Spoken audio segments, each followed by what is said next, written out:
지지난주에 우리 사마리아인 비유 혹시 기억나시나요? 네, 안 나실 거예요. 네, 저를 왜 피하시죠?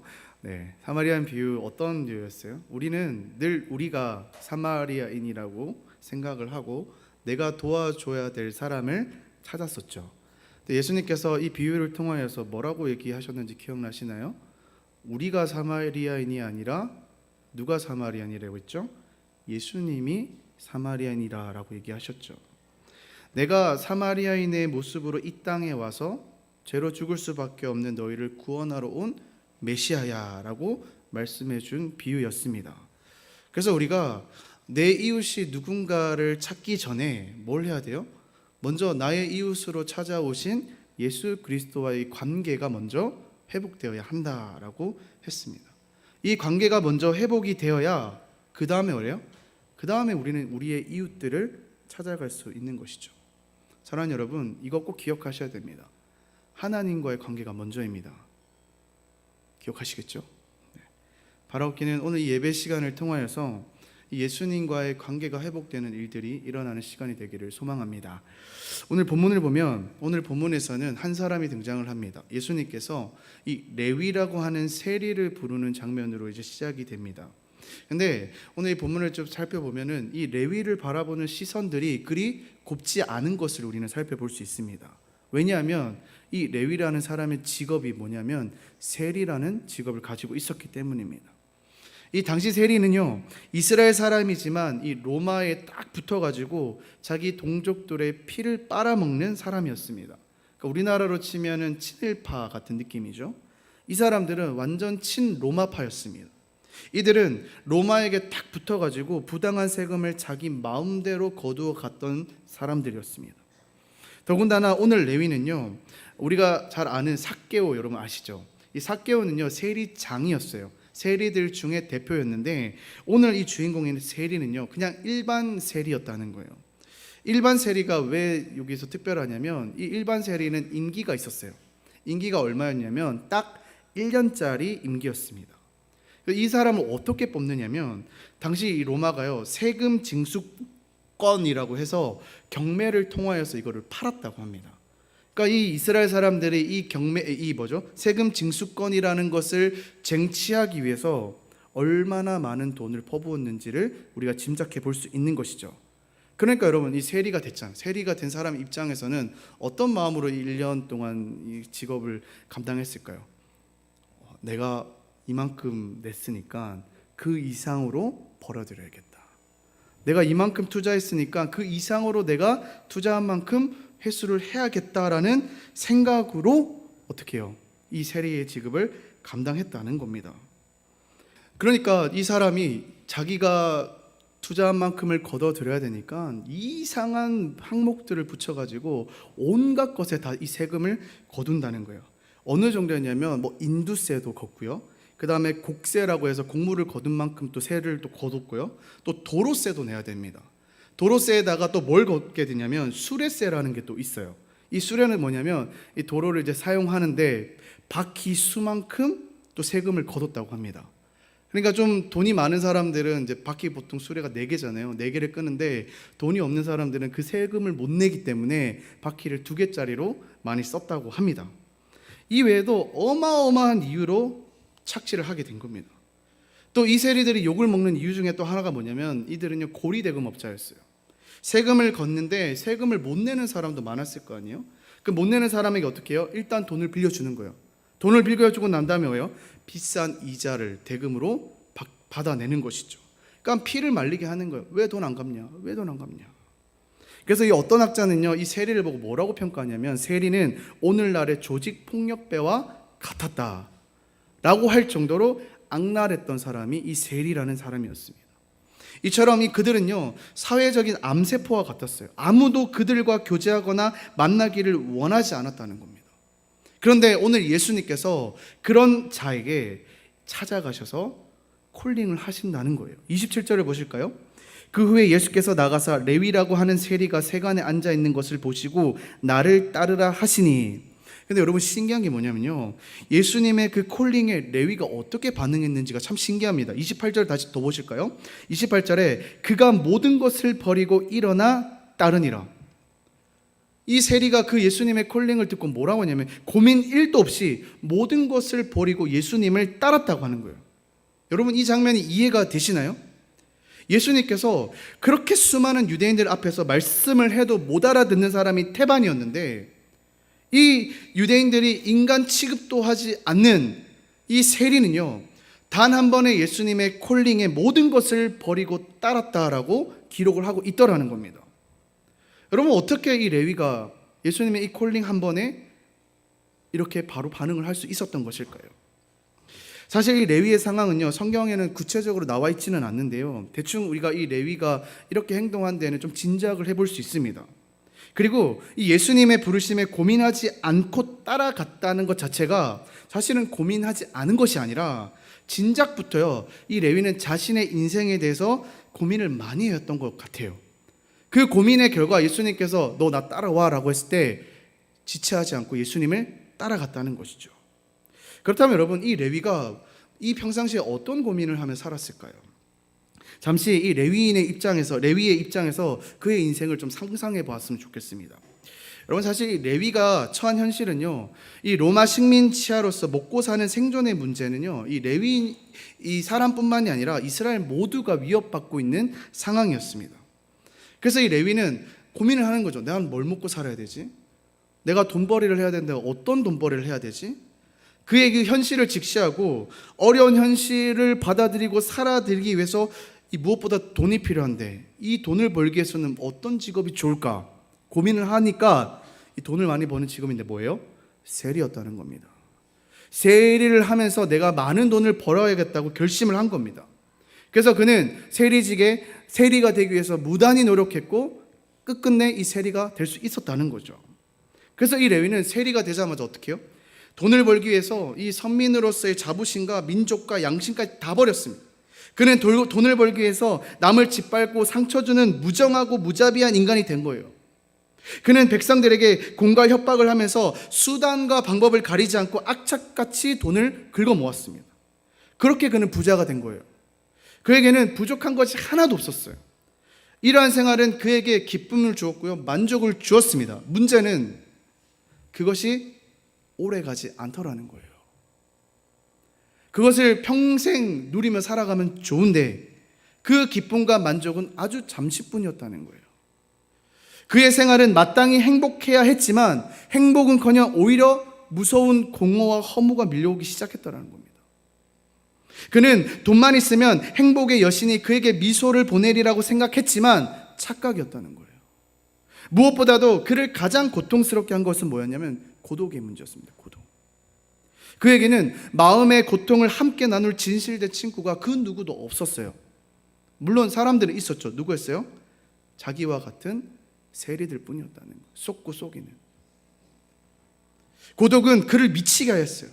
그는 이 절망이라는 죽음의 병을 알고 있었던 거예요. 그의 인생은요, 표류하고 있었어요. 그는 비로소 그제서야 이거는 행복으로 가는 길이 아니구나. 자신만을 위한 이기적인 삶이 오히려 그를 파멸의 구렁텅이로 몰아넣고 있다는 것을 깨닫게 된 것이죠. 그러나 이 사실을 깨닫게 되었을 때는 그 스스로는 돌이킬 수 없는 지경에까지 이르렀다는 겁니다. 왜요? 그 주변에 아무도 친구가 없잖아요. 아무도 그의 그 진실된 마음을 받아줄 사람이 없어요. 왜 그래? 술 한잔하고 풀자. 저희 가서 도박이나 함께 하고 스트레스 풀자. 그리고 유대인들이 자신의 이웃으로 생각하지 않을 거 아니에요. 그러니까 예수님의 복음, 하나님의 복음을 듣기 위해서 해당조차도 들어갈 수 없었던 존재가 바로 이 세리였다는 겁니다. 마치 사람들의 눈을 피해서 물을 뜨러왔던 그 사마리아 여인과 같은 그런 처지가 되어버렸다는 거죠. 그래서 그는 지금 이 절망의 상황에서 자신만을 구해줄 메시아를 지금 기다리고 있었던 거예요. 누군가가 나에게 내 손을 잡아줄 사람이 필요한데 내가 스스로는 찾을 수 없고 찾아갈 수도 없고, 그때 누가 등장합니까? 예수님께서 그의 그 절절한 모습을 보시고 그에게 다가가 뭐라고 하시나요? 나를 따르라 라고 하셨다는 겁니다. 그러니까 여러분, 지금 이 레위의 상황에서 예수님의 그 한마디 나를 따르라는 말은 어떤 레위가에게는 어떻게 받아들여졌을까요? 날아갈 때 기뻤지 않았을까요? 그 누구도 말을 걸어주지 않았는데 예수님께서 지금 자신을 부르면서 그것도 나를 따르라고, 나의 제자가 되라고 초청해 주신 겁니다. 이 레위의 입장에서는 그 예수님의 음성은 구원의 음성이었다는 거예요. 이게 레위에게 얼마나 감격스러웠던 이야기인 현장이었냐면, 그 예수님의 부르심에 이 레위의 인생이요 180도 완전히 달라진 인생이 돼버립니다. 28절 보실까요? 이게요 되게 단순한 문장 같은데 단순하지 않아요. 28절에 뭐라고 적혔습니까? 그가 모든 것을 버리고 일어나 따르리라. 그가 이때까지 나의 행복이라고 생각했고 나의 기쁨이라고 생각했고 이것만 있으면 내가 행복하게 살 수 있다고 했던 그 모든 것들 어떻게 해요? 다 버리고 예수님을 따랐다라는 겁니다. 그는 안정된 직장도 버렸고요, 세상의 잔재미도 다 버리고요, 죄악된 습관도 다 버렸습니다. 한마디로 말해서 이 예수 그리스도를 쫓기 위하여 자기를 중심으로 한 옛생활을 완전히 청산했다고 지금 성경에서는 기록하고 있어요. 여러분, 과거의 레위는 어땠습니까? 돈 때문에 많은 것을 잃었어요. 민족도 잃었고요, 친구도 잃었고요, 인간성도 잃었고요, 양심도 잃었고요, 하나님의 형상도 다 잃어버렸어요. 그러나 그가 예수님을 쫓게 되었을 때 이 예수님 안에서 모든 것을 찾았다는 겁니다. 참된 인생의 의미와 목적도 찾고요, 고귀한 사명도 찾고요, 거룩한 하나님의 형상도 찾았습니다. 과거에 그는 죄 때문에 잃어버린 자였지만 이제는 예수님 안에서 찾은 자가 되었다고 얘기하고 있다는 것이죠. 이 레위는 이 기쁨을 주체할 수가 없는 거예요. 이전에 내가 맛보지 못했던 예수 그리스도가 내 마음에 들어오니까 그 기쁨을 주체할 수가 없는 거예요. 이 레위가 뭐 했는 줄 아세요? 이 레위 자기 친구들 있잖아요, 다 불러 모아가지고 큰 잔치를 벌입니다. 예수님을 초대합니다. 왜 초대했을까요? 내가 진짜 기쁨을 찾았어, 내가 진짜 평안을 찾았어, 너네도 한번 들어봐. 예수님은 그 삼자에서 동일한 마음으로 이 세리를 봤던 것처럼 이들과 함께 음식을 잡수시고 그들의 눈물을 닦아주셨습니다. 그런데 그렇게 그들이 한창 자신의 삶의 이야기를 나누고 또 회개하고 그 기쁨을 같이 나누고 있는데 이 냄새를 맡고 찾아온 불청객들이 등장을 하게 됩니다. 그들이 누구인가요? 바로 바리새인들과 서기관들입니다. 그들은 예수님과 제자들이 이 세리와 함께 음식을 먹는 것을 보고 정말로 날카롭게 비난합니다. 30절 보실까요? 30절에 이렇게 기록되어 있습니다. 바리새인과 그들의 서기관들이 그 제자들을 비방하여 이르되 너희가 어찌하여 세리와 죄인과 함께 먹고 마시느냐. 그들은 용납할 수 없는 거예요, 이 사실이. 그들은 뭐라고 해서 이 세리는 구제불능이라 생각했거든요. 사람이라고도 생각 안 했거든요. 그들은 모든 것을 율법의 눈으로 보고 미달되면 가차없이 잘라버리는 자들이었어요. 그들은 자기의 의가 강하고 율법적인 사람이었어요. 그들에게는 이 죄인들에 대한 이해와 사랑이 전혀 없었던 사람입니다. 근데 예수님은 달랐죠. 이들과 달랐어요. 왜요? 31절 32절을 보실까요? 예수님께서 그들을 향해서 뭐라고 얘기하시냐면, 예수께서 대답하여 이르시되 건강한 자에게는 의사가 쓸데없고 병든 자에게야 쓸데가 있나니 내가 의인을 부르러 온 것이 아니요 죄인을 불러 회개시키러 왔노라. 여러분, 예수님께서 이 땅에 오신 이유가 뭐라고요? 예수님은 이 죄인들을 보실 때 의사의 눈으로 보셨다고 해요. 의사는 어떤 사람입니까? 의사는 사람들이 병들었다고 해서 너 왜 병들었냐 정죄하지 않지 않습니까? 판단하지 않지 않습니까? 또 몹쓸 병이라고 소망을 끊지 않습니다. 의사의 목적이 무엇입니까? 병을 치료해 줌으로써 사람을 살리는 데 있지 않습니까? 오늘 예수님께서 그렇게 내가 온 이유가 그것이다, 내가 온 목적이 그것이다, 나는 죄인인 너희들을 치료하러 온 의사다. 32절 마지막을 다시 한번 보십시오. 죄인을 불러 회개시키러 왔노라. 이 말씀에서 회개시킨다는 게 무슨 뜻인가요? 일반적으로 회개시킨다고 하면 죄를 지적하고 죄를 책망하는 것으로 생각합니다. 그러나 오늘 본문에서 이 회개시킨다는 건 뭐예요? 이 병들었던 마음, 이 죄로 물들어서 병들었던 마음을 사랑으로 치료해 주는 것이 바로 회개라는 거예요. 레위는 이기심으로 그 내면에 깊이 병들어 있었습니다. 그는 남을 생각할 줄도 몰랐고 남을 위해 희생할 줄도 몰랐어요. 모든 것을 자기 중심으로 생각했어요. 그가 겸손히 낮아져서 남을 섬긴다는 것은 상상할 수 없는 일이었습니다. 친구들을 불러서 파티를 벌인다? 상상할 수 없었다고요.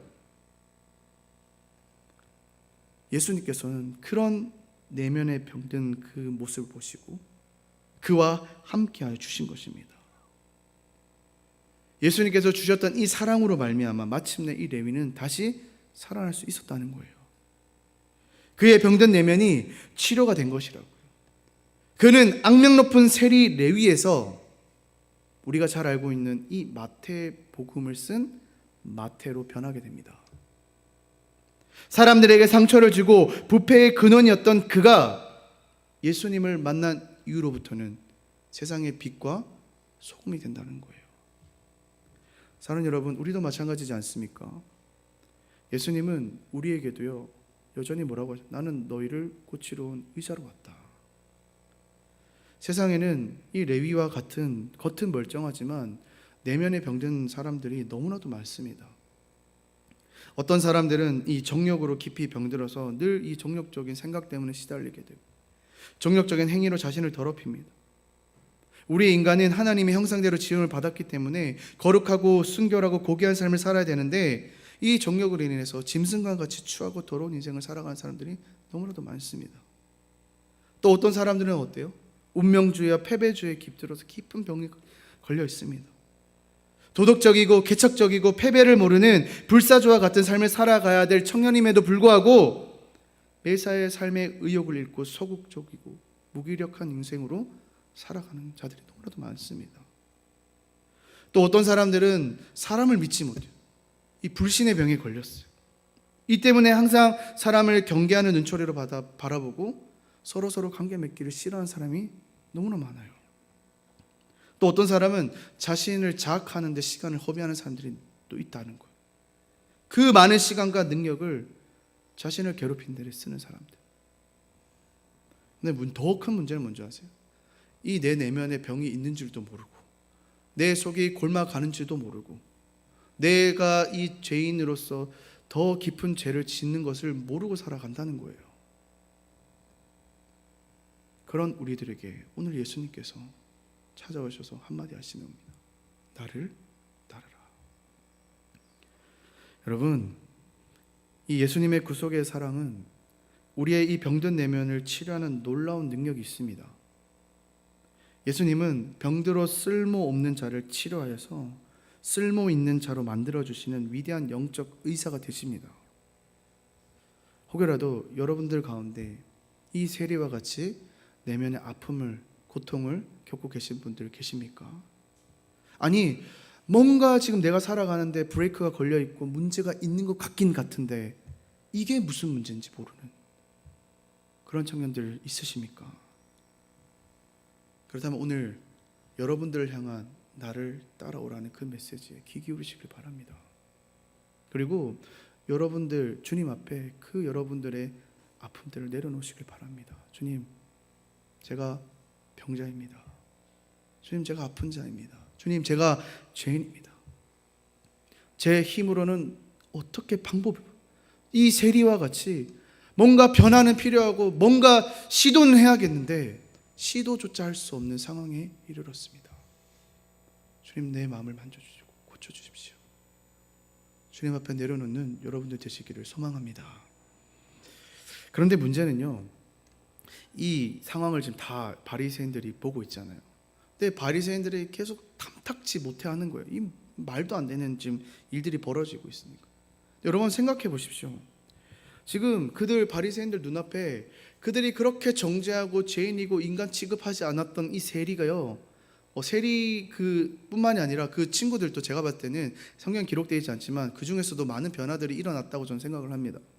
근데 지금 그 모습을 완전히 180도 달라진 그 세리들의 모습을 보고 있잖아요. 그럼 놀랍지 않을까요? 근데 문제는 그 장면을 목격하고 있으면서도 이 바리새인들은 그것을 보지 못하더라는 거예요. 왜? 우리가 지난 율법 교사를 봤잖아요. 이 사람은 어때요? 자기 의에 가득 차 있거든요. 내가 제일 잘났거든. 내가 신앙의 기준이거든요. 그러니까 이 상황 속에서도 내가 보고 싶은 대로, 내가 생각하고 싶은 대로 그 상황을 보고 있으니까 그게 들어와요, 안 들어요? 안 들어오죠. 그래서 예수님을 걸고 넘어집니다. 뭐라고 걸고 넘어지냐면 33절을 보실까요? 그들이 예수께 말하되 요한의 제자는 자주 금식하며 기도하고 바리새인의 제자들도 또한 그리하되 당신의 제자들은 먹고 마시나이다. 지금 딴지를 거는데 뭐라고 지금 얘기하고 있어요? 왜 저 죄인들과 놀고 먹고 마시냐는 거예요. 근데 여러분, 그러면서 지금 금식에 대해서 얘기하고 있잖아요. 근데 여러분, 이 금식이라는 건요, 이 개인이나 민족의 죄를 회개하거나 이 민족의 재앙을 만났을 때나 또 내 자신이 이 세속에 물들지 않고 믿음을 지키기 위해서 했던 행위가 이 금식 행위였어요. 그런데요, 이게요, 이 시대를, 예수님 시대로 넘어오면서 이 예수님의 말씀하셨던 이 구약에서 넘어오는 이 금식의 참 뜻은 상실해버리고요, 종교적인 규례로서요, 이들은요, 일주일에 2번씩 금식을 했다고 합니다. 형식적으로. 일주일에 2번은 해줘야 나는 참된 신앙인이다 라는 생각을 가지고 있었다는 거예요. 그러니까 이들의 기준에 그런 거예요. 저들이 죄인인 건 알겠어. 예수님 만난 건 알겠어. 근데 너희들 금식하니? 너희 금식 안 하잖아.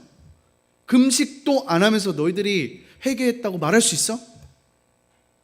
너희는 참된 회개자가 아니야. 너희가 만나 정말 그들이 생각하는 대로, 그들이 생각하는 회개라고 생각하면, 너희가 정말로 회개했다면 지금 잔치를 벌일 것이 아니라 뭐 해야 돼요? 굴로 들어가서 금식기도 해야 되는 거 아니야? 라고 지금 묻고 있는 거예요. 그러니까 지금 그 비판을 듣고 있던 예수님이 듣고 있으면서 무슨 얘기를 하시냐면 34절을 보실까요?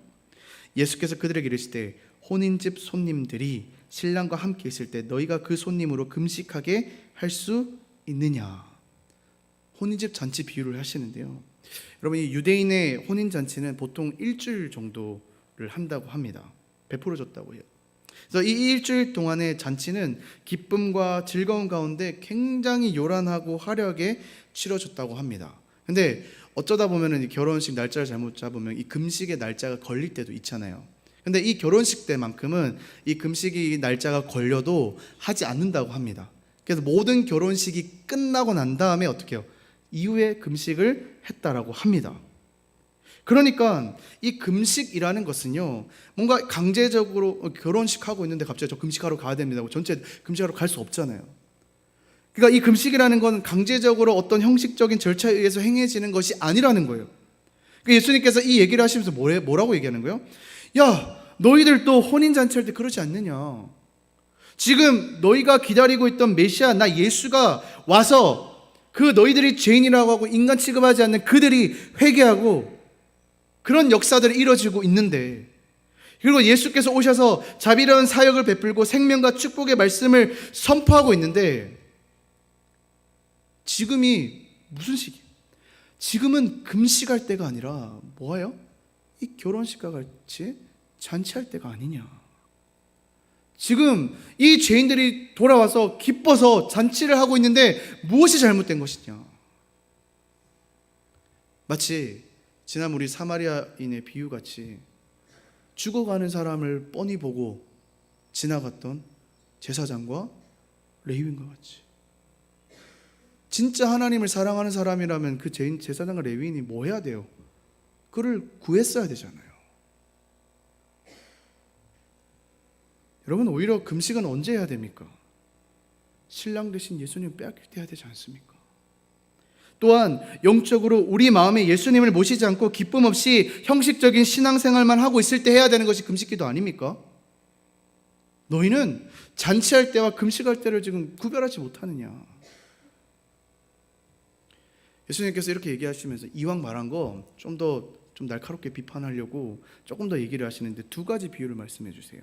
우리 36절부터 38절까지 우리 쭉 한번 읽어봅시다.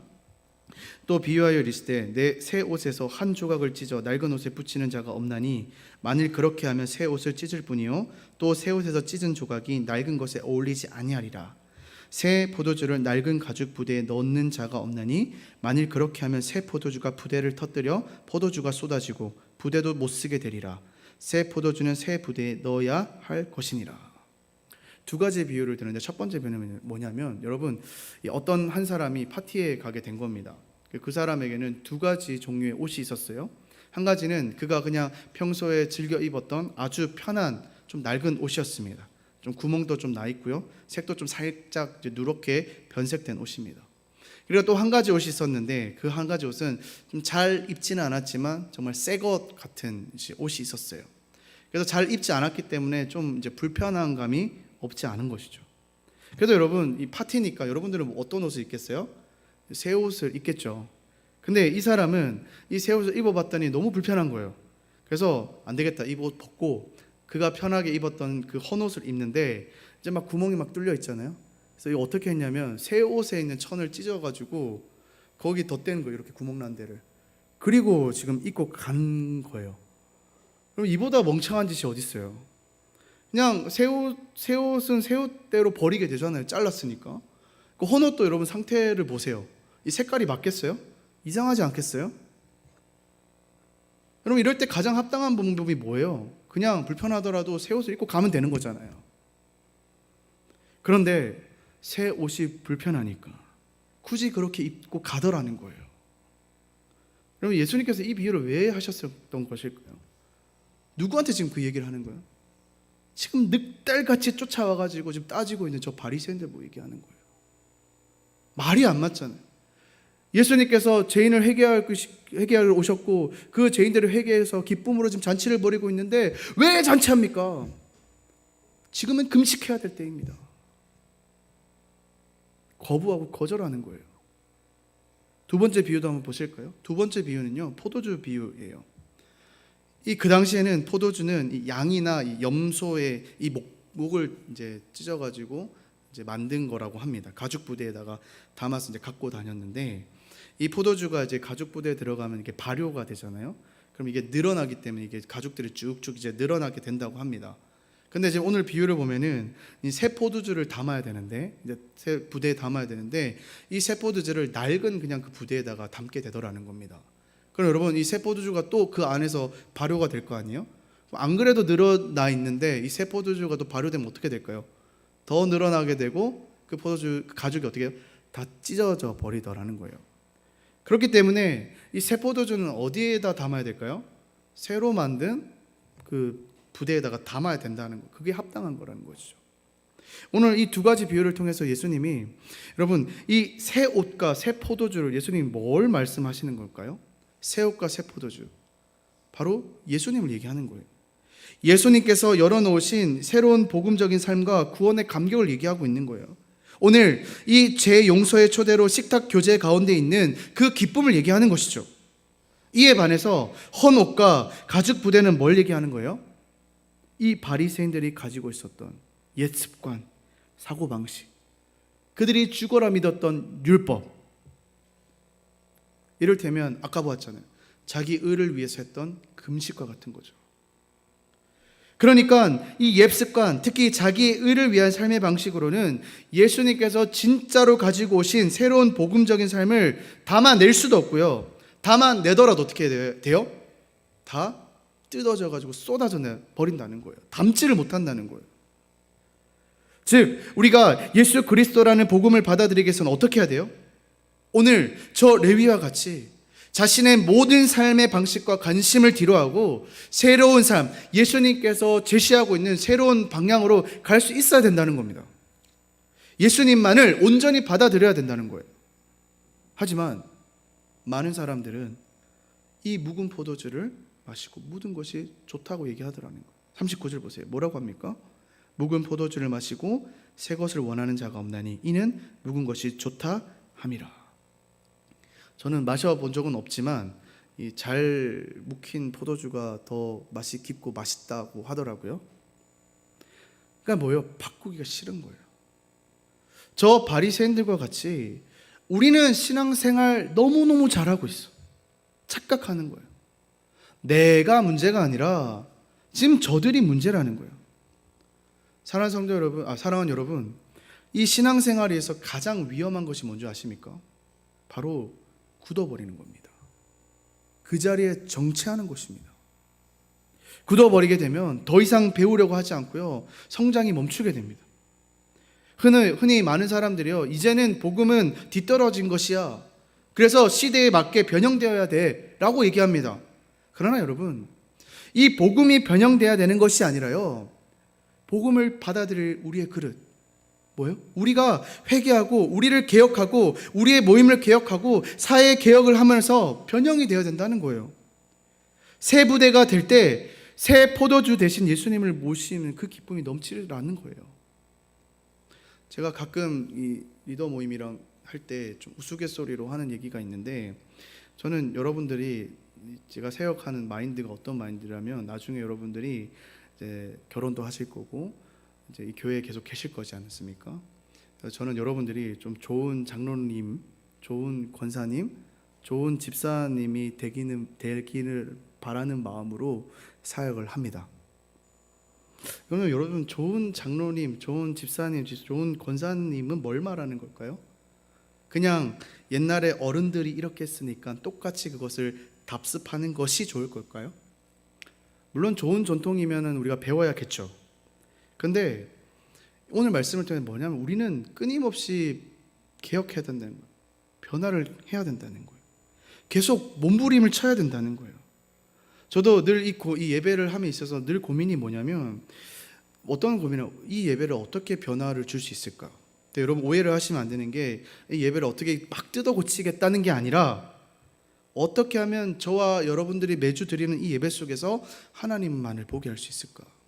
어떻게 하면 이 예배 가운데 사람이 아니라 하나님만을 바라보게 할 수 있을까? 그래서 제가 막 오면서 이것저것 바꿨잖아요. 저를 위해서 하는 것이 아니에요. 이렇게 바꿔보기도 하고 저렇게 바꿔보기도 하면서 어떻게 해요? 더 우리가 하나님 앞에 나가도록, 하나님과의 관계가 회복되도록 계속 고민하고 또 고민하는 거예요.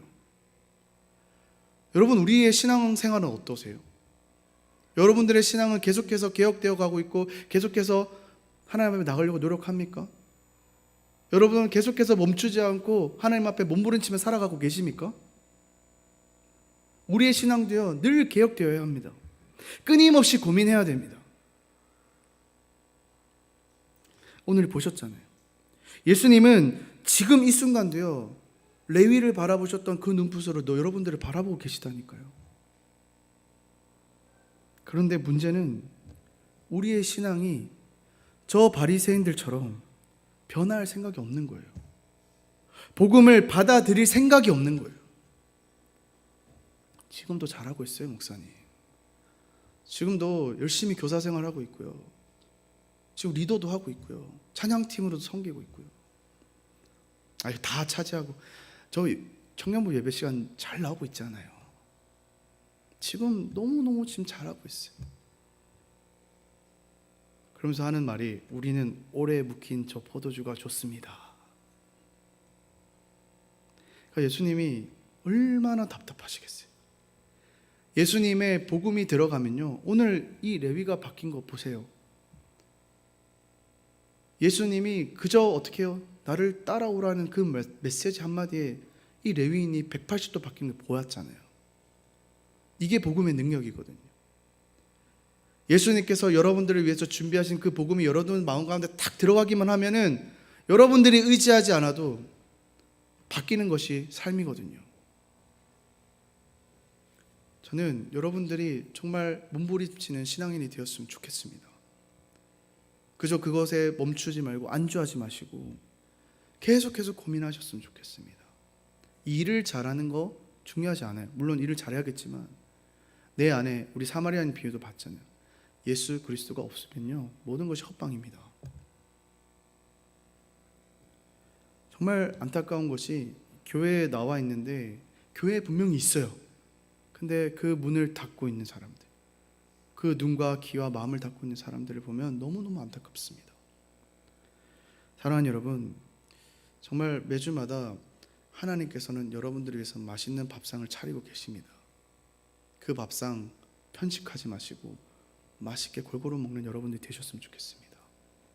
여러분들의 마음을 열고 오늘 나를 위해서 오신 그 치료자 예수님을 영접하게 되면, 맞이하게 되면 저는 확신합니다. 여러분들의 삶은 반드시 바뀌게 될 것입니다. 오늘 그 믿음으로 한 주간 살아가는 여러분들이 되시기를 소망합니다.